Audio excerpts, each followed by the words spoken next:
Hi, everyone. It's Lori McGuire with McGuire Team, and thank you so much for joining me on this webinar, Elevate Your Real Estate Career from Agent to Investor. I'm really passionate about this subject because I have definitely lived through some hard times and then some very good times, and that has taught me to become what I feel is a much smarter investor than I was in my earlier days. And my goal is that you walk away from this webinar with three things. One is that no matter how difficult life can become, and this real estate can really take a lot out of us, especially the way the market is right now, with the second lowest inventory since we've had in 2004, but that you never give up. You know, there's always going to be another day out there and a new way of doing business, and you're always going to make your money back if you are concerned that you've lost money. Secondly, my goal is that you get so passionate about investing in real estate because we're going to make more money by investing in real estate than we ever will by selling it to our clients. And then third, I want you to really be also passionate about making money passively while you're sleeping. And you can do that by investing in real estate. So my journey begins back in 2004.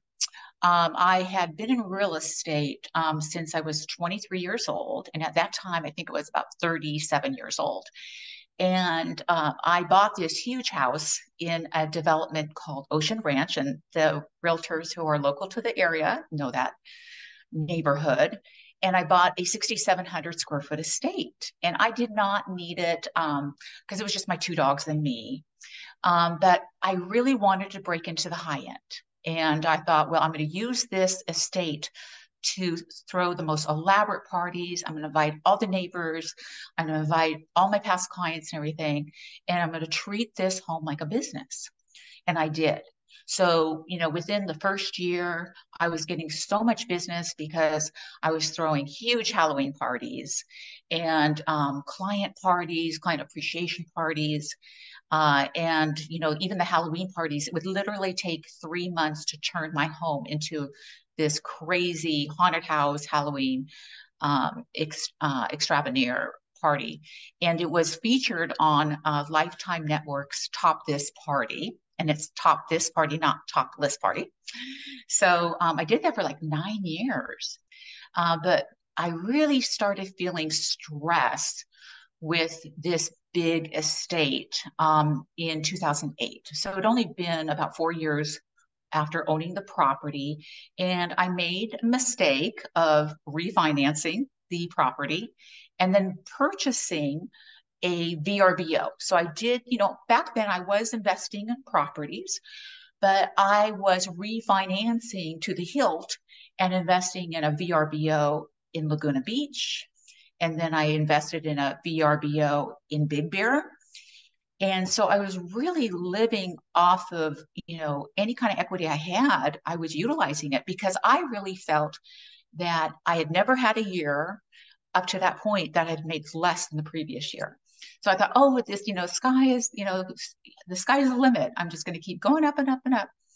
Well, then the Great Recession hit. And we know what happened during the Great Recession. And I tried to fight it for the longest time. I charged up my credit cards. I tried to do a loan modification on a couple of my properties. And at that time, I owned, I think, 6 or 7 local properties in Orange County. And I, just had made so many darn mistakes. And a lot of it was ego. Because back then, I recognized I was acting as a rich person and not as a wealthy person. And the difference is a rich person is flashy and they want to make the quick money and everything. Whereas a wealthy person has many times learned from their mistakes and they may not be driving that flashy Lamborghini and Maserati and all that anymore, but they've learned that real wealth comes from having equity, having, diversified investments. So, but I'm not saying that wealthy people can't have the nice cars, but they're a lot more conservative, more protective. So back then I was definitely living the rich lifestyle. And as a result of that, I fell really hard. And I had a short sell the house I was in, and that was my farm area. So it was really quite embarrassing. And I downsized into one of my rental properties, which was 1,630 square feet. So a lot of ego was involved in that. But it was really the best thing that ever happened to me. And I shared this at Tom Ferry's summit a couple years ago. So if you heard this, I apologize that I'm repeating it. But it was adjacent to a hiking trail, my little townhome. And it was really great because I would go on this hiking trail every day. And I really got into me as a human being, not a human doing, because I kept thinking, who am I if I'm not this top realtor? Because I had been a workaholic since age 23. And I thought, did I, do this all for nothing? Because I didn't have any kids, no marriage, nothing. So it really taught me a lot. And then during that time when I was on, hiking on the hiking trail, and I started really enjoying the simplicity of life. And my company started doing really well in real estate again. And a lot of my friends would say, hey, aren't you going to, go back up to a big house or whatever? And I had no desire to. I wanted to stay in that townhome. And I knew, based on some of the podcasts I was listening to, like Bigger Pockets, which I highly recommend, I needed to create real wealth.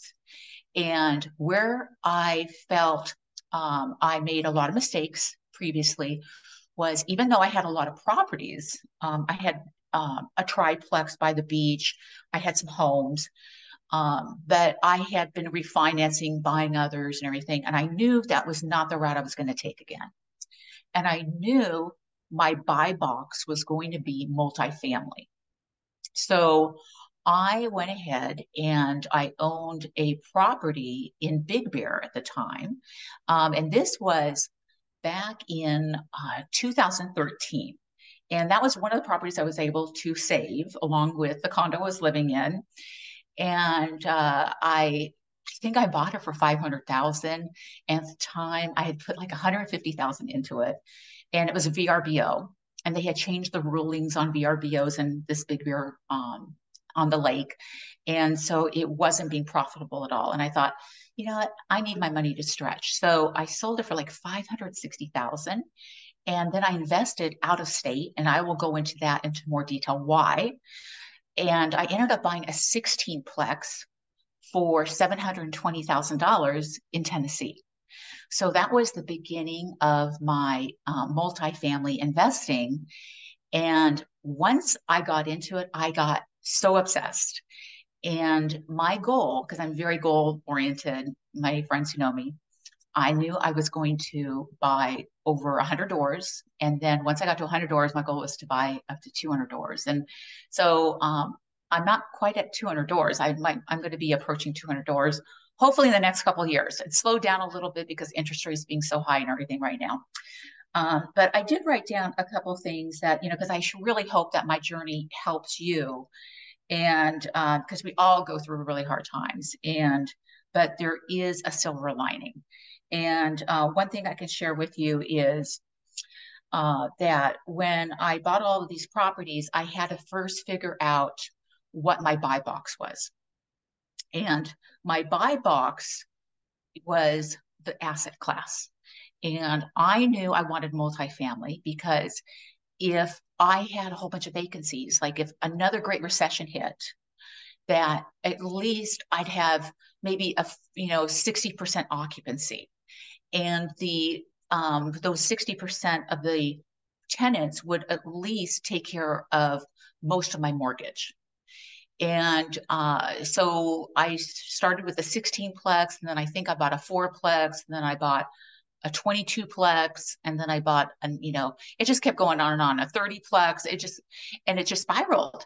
And it was really exciting. And I truly hope this happens with you where, it's every time you think about making a buying decision, you first say, hey, is this something I want or is this something I need?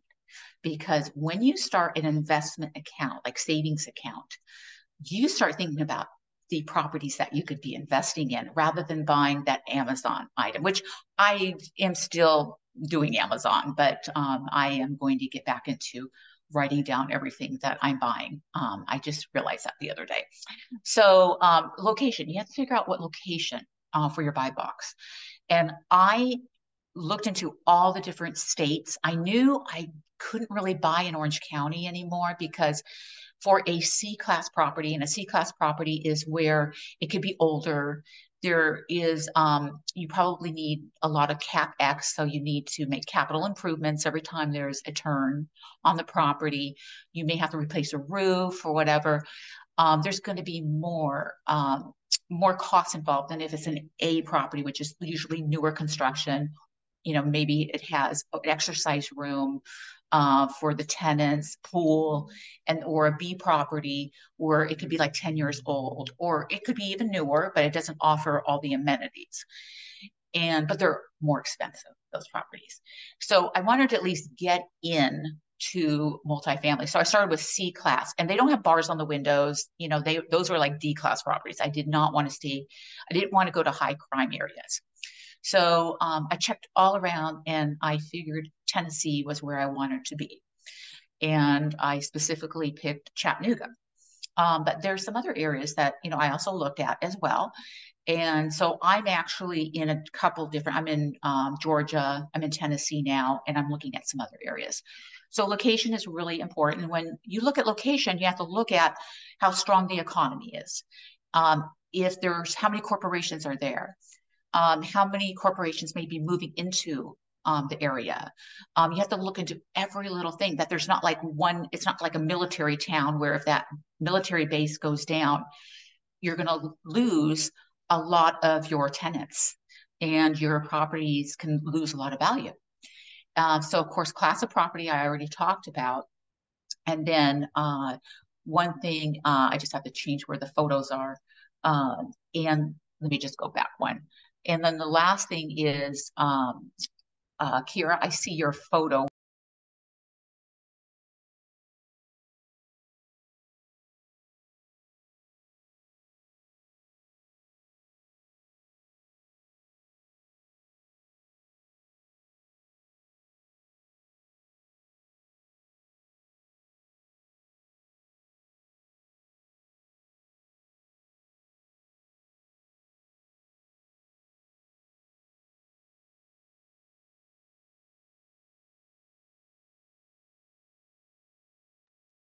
Lori, just going to chime in real quick here that you're on mute, if you can unmute yourself.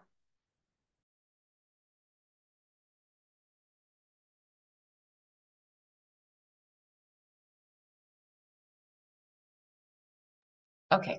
Thanks everyone for putting up with me. All right. I'm used to other people taking care of computer stuff for me, and I'm doing it myself for the most part. So I was on mute. And the last thing I wanted to share with you in regards to buy box is, what are your long-term goals? And long-term goals I like to start with, because your long-term goals could be completely different than someone else. Yours may be, you have a family. You want to leave a legacy for your children. You want them to have, great college educations and all that. Whereas another person, they want to retire as a realtor at age 45. So with that, you're going to be investing in different asset classes. Your buy box will be completely different. So that's something that we could always talk about further. And by the way, if you have any questions, please save them for the end, and I'll be happy to discuss. So anyway, we'll go on to the next slide. Okay, thank you. All right, so now investors, they purchase based on cash flow. There's a lot of reasons. There's cash flow, there's appreciation, there's benefits from depreciation, or there's the combination of the above. Now, when I was getting into the Chattanooga market, it was mainly based on cash flow and the benefits of depreciation. I wasn't thinking there'd be a lot of appreciation there. Whereas in areas like Orange County, or where the prices are a lot higher, generally you're receiving a lot of appreciation, but you have low cash flow. But that's another thing I want to touch on, because a lot of people, they think, oh my gosh, well, if I go to this one area, um, I can get a much higher cash on cash return. Um, but it's not a great area.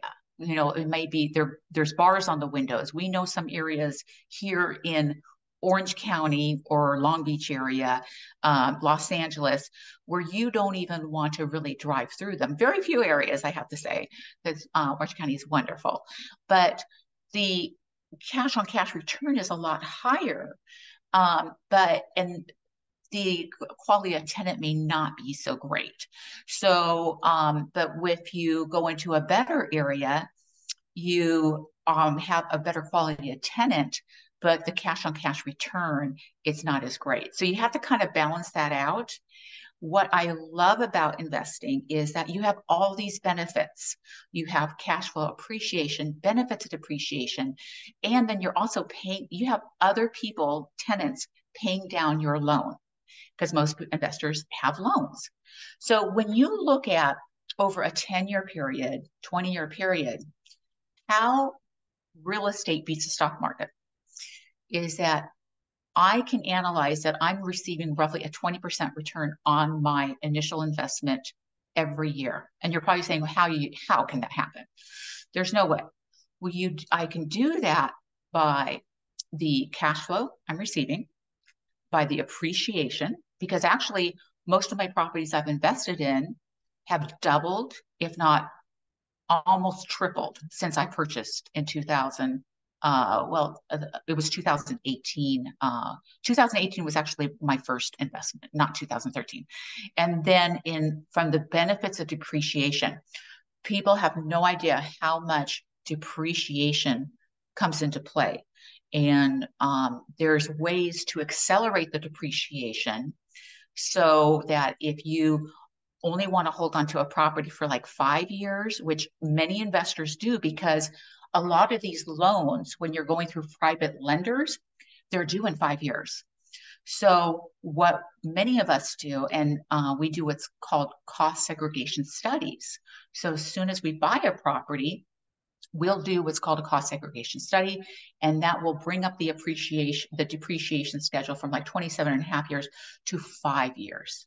And then we reap the rewards, and that will offset a lot of our income tax that we have to pay.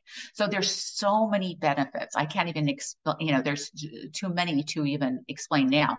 But I honestly have to say that since 2023, it's very difficult to find the benefits of all of these when purchasing because interest rates have gone up, the cost of goods have gone up. So, I've just noticed, like even with my own properties, my rents have not been going up in the last year. In fact, a couple of them have decreased because this is the first time I've seen where rents have not increased at the same level as the cost of goods. So tenants are being a lot more particular about rental prices.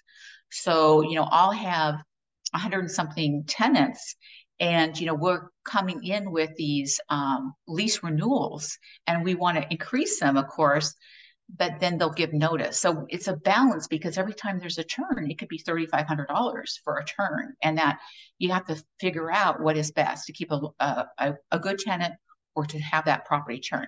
But anyway, let me move forward. So in regards to still with the investors that where they invest for all these the cash flows and everything, what I can share with you is it changes with everyone. Some people, they're really into appreciation, and that's great. And then others, they just really want to do it for the cash flow. And cash flow is really impossible to get the first year that you buy a property. I always say it takes about 2-3 years to really get good cash flow. So it's unrealistic when you're analyzing property to say, hey, my cash flow is going to be so high. So that's a reality check. And then one thing I can also share with you is that when you do purchase, it's important that you buy and you have like people that are behind you. You have boots on the ground. So you have, a great realtor, but a realtor who's investor friendly. An investor friendly realtor knows investment properties. They're not just a residential realtor. So they can get boots on the ground for you. So if it's an area outside of your expertise, at least they know how to find the best property management company, the best lender to connect you with, insurance agent, inspectors, contractors, handymen, all of that. And especially if you're buying outside of the area, it could be out of state even. If you're familiar with that area, that's a plus. If you happen to know family members or friends that could keep an eye on your properties, that's a huge plus. And in Chattanooga, I did not know anyone. So I started from scratch. But now I feel I know the area really well and I have really good boots on the ground. And, you have to look at a lot of different factors in regards to out of state properties and how they differ, because when I was looking at out of state properties, I compared it to Orange County, the average price per door for a C-class property was like $275,000, whereas in Chattanooga at the time it was $45,000. Now my C-class properties, the average is $125,000 per door. So it's your rate on the investment, on the income. And you just need to really double check and see what areas are best, what are the best to avoid crime areas and everything. And in regards to the closing processes, they can be completely different in every area because we can be really experienced realtors in our location and say, oh yeah, it's done this way here, but it's done completely different in other areas. So like, for instance, California, Orange County, termite inspections are really important. Now, what I found in Chattanooga, Tennessee, they're not that important. You really have to go out of your way to ask for a termite inspection. But there's other inspections that are more important. So that's why that realtor is so important to you. And I never ask for a referral fee or anything. I just want to make sure that my realtor, who I've been working with since 2018, I've never asked for a kickback, that he is getting me the best properties. And I've created LLCs. I have so many LLCs, but I usually combine two properties in each LLC. And it's balanced by the number of tenants for liability purposes. So it's not just two huge properties together. It could be a one big property and one small property together. But LLCs will really help protect you. And so I just, really feel these kind of things, you really need to get with a great CPA. Hey, And hey, Lori, we have some questions starting to come into the Q&A. sure, well, let me Just, start answering questions. are you ready? Are you ready to take a couple? Absolutely.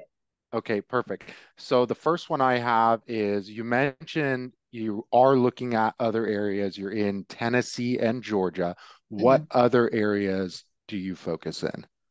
Yeah, I have looked in Alabama. I've looked in some parts of Alabama, and then other parts of Tennessee as well, like the Smoky Mountains. Um, Smoky Mountains I really feel in all of the United States, it's the very best place to invest in for VRBOs, if you want a VRBO, after doing a lot of research.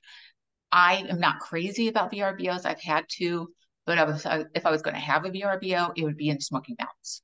Um, yeah, it's like a no-brainer for that area. So Alabama, there's certain areas, but there's high crime areas as well. But um, where Chattanooga used to be like $45,000 per door for a C-class door, now Alabama in certain areas are $45,000 per door. But then I look at the crime rates, I talk to the realtors, I do all of that before I jump into it. And then there's quite a few other areas. I know a lot of people talk about Texas. I mean, that's been around forever. But then you have to look at the high property taxes as well there. And there's so many different ways that you can invest, go with a partner, go with a syndication. I've done all of my investing by myself, and I could have stretched my money a lot more if I maybe started with a partner or a syndication, which we're actually starting with a McGuire team syndication for our team. Okay, any other So, questions? yep. So, Lori, you mentioned it's so important to find a realtor. Mhm. How does one go about finding an agent in an outside area? Okay. Bigger Pockets um, is a really great website. It's the #1 real estate investment website in the world, and also the podcast is phenomenal. And the really great realtors that specialize in income properties. And income properties can be anything, multifamily, industrial, mobile homes, all that kind of stuff, because I'm diversifying into other areas as well. And you will see the same people contributing all the time. And you could even ask for referrals. And a lot of people will chime in, oh, this person's the best, this one's the best. And you could also go on websites and you can look up, who are the strongest agents in that area and stuff. So there's commercial real estate websites that I'd be happy to um, connect you to.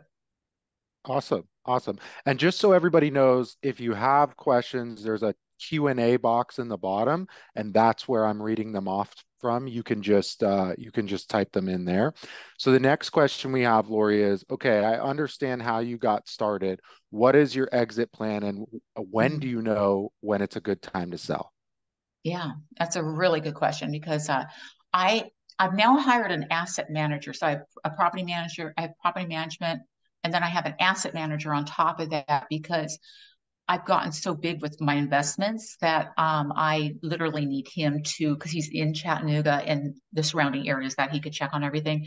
And we talk every week about, what are our plans. So my goal is to get out of C-class properties because the CapEx, capital improvements, are so high right now. I mean, just on one building alone, I have to pay $60,000 just to replace the plumbing lines. And it's just like these kind of things just throw you for a loop sometimes.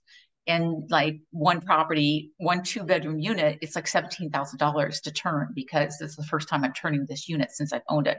So to make a long story short, my goal is to get into development. And I'm going to develop B-class properties where we're already looking for we already have the land, we already have some picked out, and we have a projection of how long it's going to take to build. And there's just other routes we've taken where I've thought about going into some industrial. That scared me a little bit because if you have a vacancy for too long, that could really hurt you.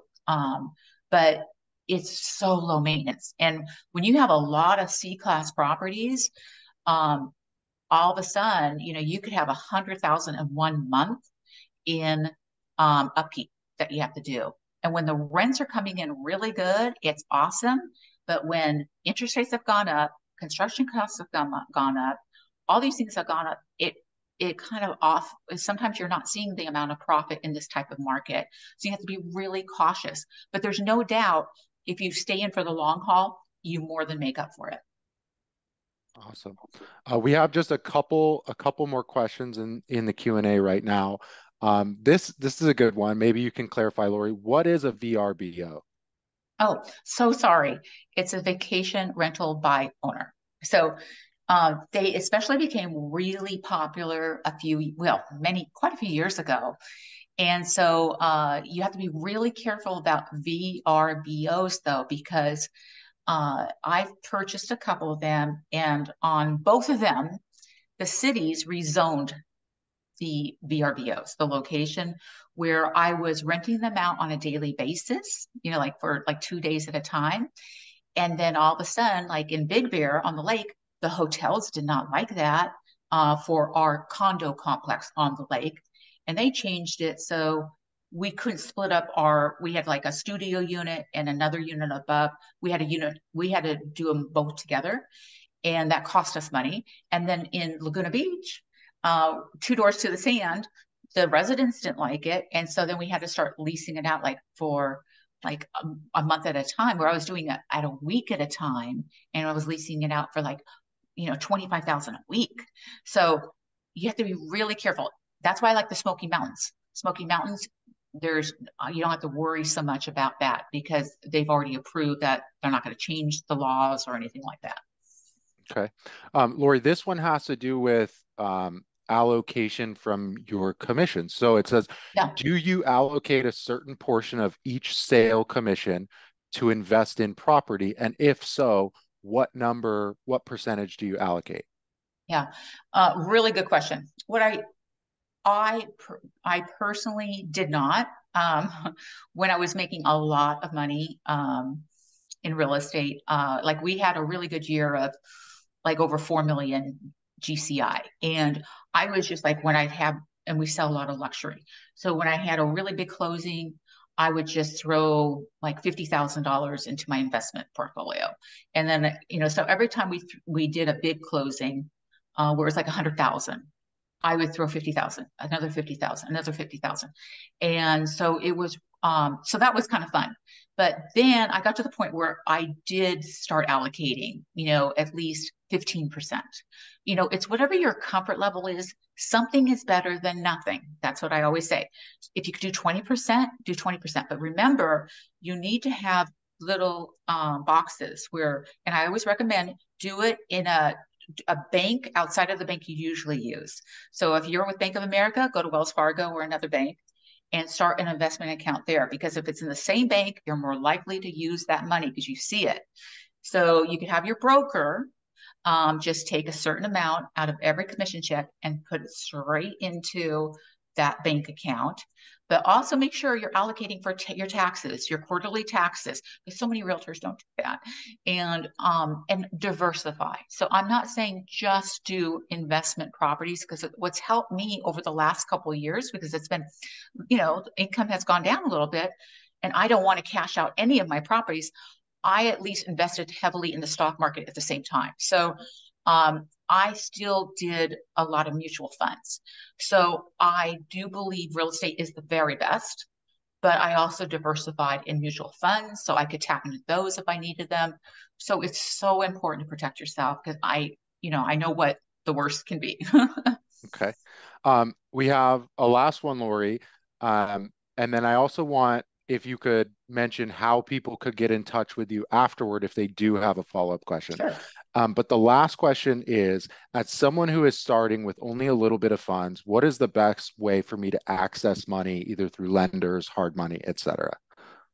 Okay. There's a lot of things. Okay. First of all, um, house hacking. And I'm not sure if you've heard about house hacking, but with house hacking, you can purchase property for just 5% down, and you could buy a home, here in Orange County or in another part of the, United States, and you could live in the property, and you could even buy up to 4 units. And even in Orange County, up to 4 units, it's gone up to 2 million to 11,600 or something. So, and you can rent out all the different rooms. So, house hacking is great. So you could do it with, a home. You could do it with a duplex, a triplex, a fourplex, and then have all the other people pay for your mortgage. I really believe in that. I believe in, maybe you move in and you be the flipper. You do a move and flip. So that's where you move in and you make the improvements, and then you sell it once it's all been improved. But with the financing right now, I know a lot of people think that, oh, the interest rates are so high right now. And yeah, they are higher than they were before, but we are definitely, we're marrying the property and we're dating the interest rate. So you can refinance as soon as they go down. And home ownership is the most important thing. Once you get your first home and then your first investment property, oh my gosh, the sky's the limit. You just keep going on and on. And then the appreciation that builds up is just incredible. So those are a couple things that I would recommend is definitely, the house hacking and have a partner. You could always put together a plan, like If you put together a business plan and you show it to your parents or to whoever and just say, this is what I'm planning on doing, and within this amount of years, I'm going to sell this to be a principal residence again, someone will probably go in with you, if you put together a really great business plan. Awesome. Thanks, Lori. So that's it for the questions that we have in chat. And we do have a few ways for you to get in touch with us. We have our QR code up there. We're on the socials at at McGuire team, at Lori McGuire, or you could reach out to info@mcguireteam.com and drop us a question in there. Thank you so much, Lori. Okay. Thank you, everyone. Have a great day.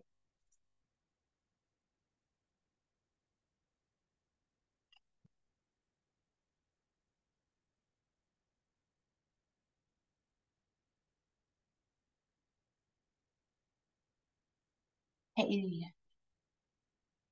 hey Siri, text message queue arrived.